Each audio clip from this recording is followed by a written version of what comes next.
Hi there, it's Nicole here today for Mama Elephant, and I'm sharing a card with the new Botanic Thanks stamp set and showing how to do a little spotlight stamping.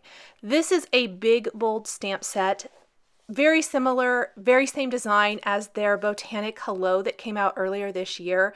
One of my favorite stamp sets ever.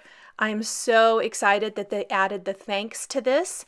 And to create a spotlight stamping, it's going to be really, really easy. I'm taking the Framed Tags LAFAYETTE die collection. This was released a while back. And we're going to stamp this on a die cut piece of Bristol Smooth cardstock. You could also stamp it first and then die cut after. I die cut first, and I'm just holding the frame to the inside kind of rectangle flourish or label shape with some post-it tape on the back. I wanted to be able to see the die line to know exactly where my stamp was going to fall within those die lines. This is a spotlight stamping where not a lot is going to actually be on the outer frame, but that was intentional. I wanted the thank you greeting to really take center stage, and that kind of frame, or not frame, label frame shape to kind of take and add some interest to the background design. You could just as easily stamp this on a piece of cardstock and color it in and leave it without that. This just adds a nice decorative edge. I've stamped it with Versamark, and I'm heat embossing with white embossing powder. To help minimize warping, I heated up the back of the cardstock first and then flipped it over, and I am heating the embossing powder on the front. And you can see I'm getting really minimal warping here, which is what I want. With the heat embossing and then the watercoloring, the paper might have the tendency to warp anyway, and I definitely don't want that. I'm using a Swiffer dry cloth to clean up my work surface, any embossing powder flakes that maybe have kind of got all over my desk. My favorite way of watercoloring is with the Zig Clean Color Real Brush markers. It's a super simple way. If you wanted less of a watercolor look, you could definitely just color these right in with your zigs and not add any water at all, and it would be absolutely beautiful. I like to lay down my darker color first. When we're working white on white, it is pretty hard to see kind of what you're doing until you've got a little bit of it colored. I like to work in small areas. So I'm starting with this blue flower here. I chose my color palette to be blues, purples with green leaves and little pops of yellow to kind of help make it all pop. Once I've laid down the dark color, blended out with my lighter color, I'm going to take a water brush pen and blend that color out even more. This is going to dry into that really beautiful watercolored type of look. So pretty. I absolutely love this. Make sure I have it blended out nice. Clean the tip of my water brush pen on a scrap piece of paper to always keep it nice and clean. Now I'm trying to decide what color combination to use for the letters. For this, I'm going to use deep purple, or deep violet rather, and purple. And I'm going to use the same colors for all the letters in the greeting. I think with so much going on back behind, having the same color and a cohesive look throughout the letters is going to help for this particular card. I also think it would be really fun to do the flowers in a much more muted tones, whether you color with colored pencils or maybe some very light pastels in whatever color medium you choose, and then maybe do the letters all in different colors that are more bold and bright. I think this would be a beautiful design to do embossed resist with, and just kind of not worry so much about the individual flower and letter shapes, and instead kind of go over the whole thing with maybe different inks and have a really cool colorful background that way with a greeting on and flower outline on top. So many ways to use this. It's just a really beautiful, beautiful design, and something that I think you can use a lot. I think it would be fun to take the Botanic Hello and the Botanic Thanks and make a set of greeting cards to give as a gift. I'm going to add in some of the greenery here. There always is a ton of greenery in a floral design like this, and oftentimes getting a little bit of that color down and just adding that to the design helps kind of show you where you have maybe missed. What's funny is I had colored this whole thing. I finished the card. I mean, it really went together relatively quick. I think from start to finish, because the actual time on this without any speeding up was 45 minutes, 45 minutes. So really, this was a card that came together pretty quickly. And I finished with the Nuvo crystal drops that are kind of scattered throughout the design. And of course, those need to sit and dry and harden for a while. So I had let this sit overnight, and I came back the next day ready to photograph and work on getting my blog post done, and I noticed that I had missed a leaf. So sometimes it's almost advantageous to sit back a little bit, come back to it later, because invariably it seems like there's little areas that are just so easy to miss, especially if you're not adding color around the outline of this, which I didn't really feel like this design needed it.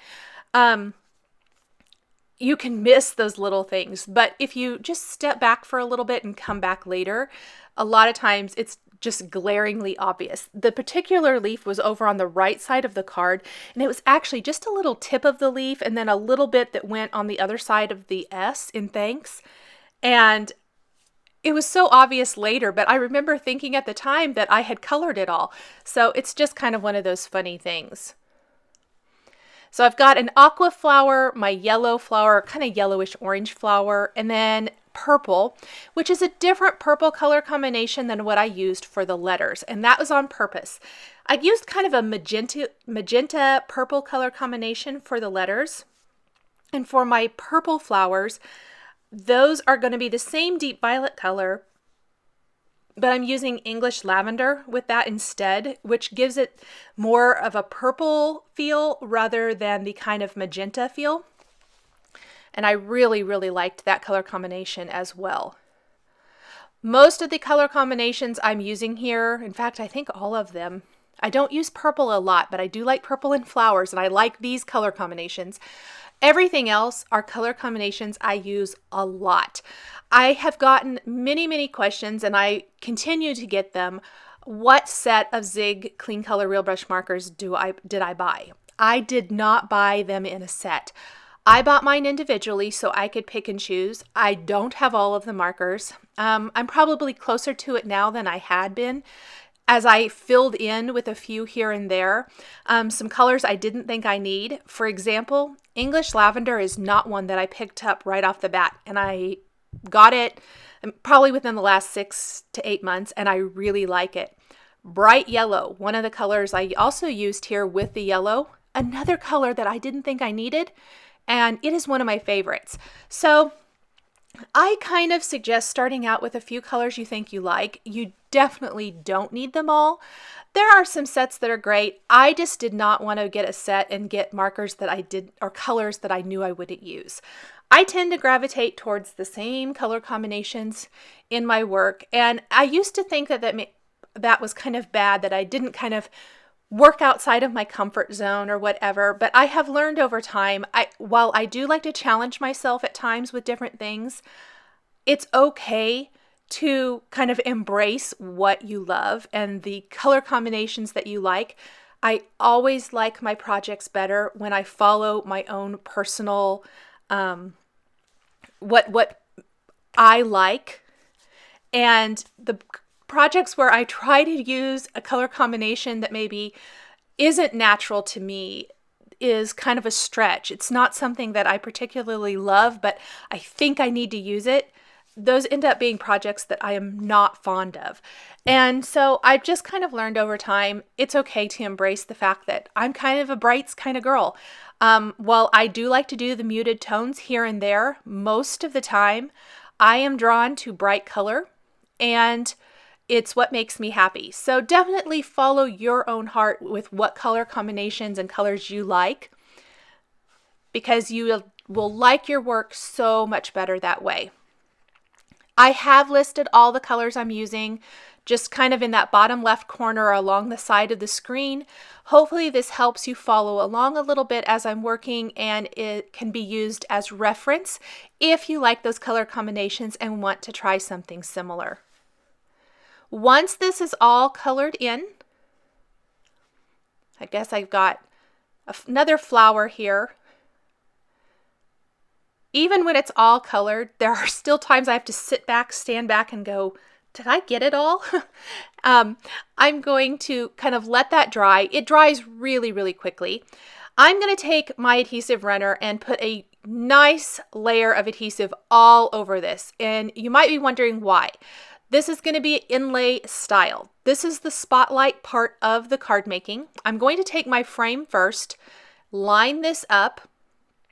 I want to make sure I get it exactly right and don't have it upside down.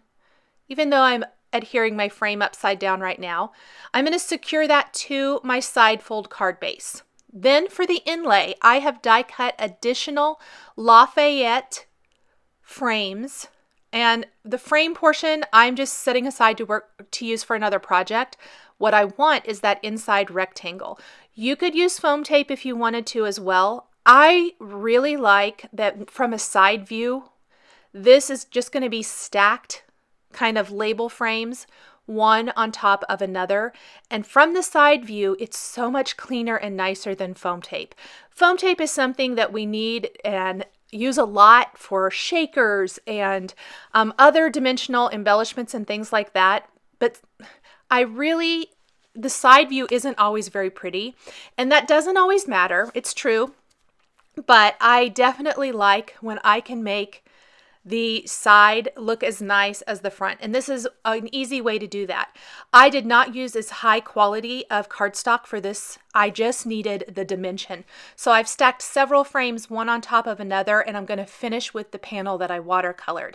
And you can see it automatically gives some nice little dimension there. Part of the greeting is on the frame itself, but the spotlight area is the thanks greeting. I've got a little strip of black cardstock. It's just a little scrap that I had left over from another project that I'm going to stamp with a greeting from the Botanic Thanks stamp set. This is going to finish off my greeting. It reads, "I really, really appreciate you." Stamp that with white Versamark, heat emboss with white embossing powder. Then I'm going to trim that to size and pop it up underneath the word thanks, using another little piece of foam adhesive. This is one of those examples where foam adhesive is really what's going to work nice to do this. I don't want to cut a whole bunch of little black strips. They're not all going to be exactly the same size. I really feel that the spotlight works best either with foam adhesive or using a die cut, because they're going to all be exactly the same size. These are those little thin strips of foam adhesive that I love. In fact, that little tiny piece I just put back on the backing paper is all I have left. I really need to pick up some more because I love it for these little thin greeting strips like this, and I use it a lot. I'm going to center that right there. And the card could be finished at this point, but I decided to take some Nuvo crystal drops, and I picked the translucent ones, which means they just have a hint of color. I like the Morning Dew Nuvo drops a lot for florals. It's going to give kind of a translucent but clear little dewdrop on florals. Instead of that this time though, I used the translucent colorful Nuvo drops, and I am using Key Lime, Limoncello, Sea Breeze, and Pale Periwinkle. And I think they're really fun because they're not going to be bold. They're just going to be a really nice little translucent crystal drop throughout the design. So dewdrops with a hint of color is what I think of them as.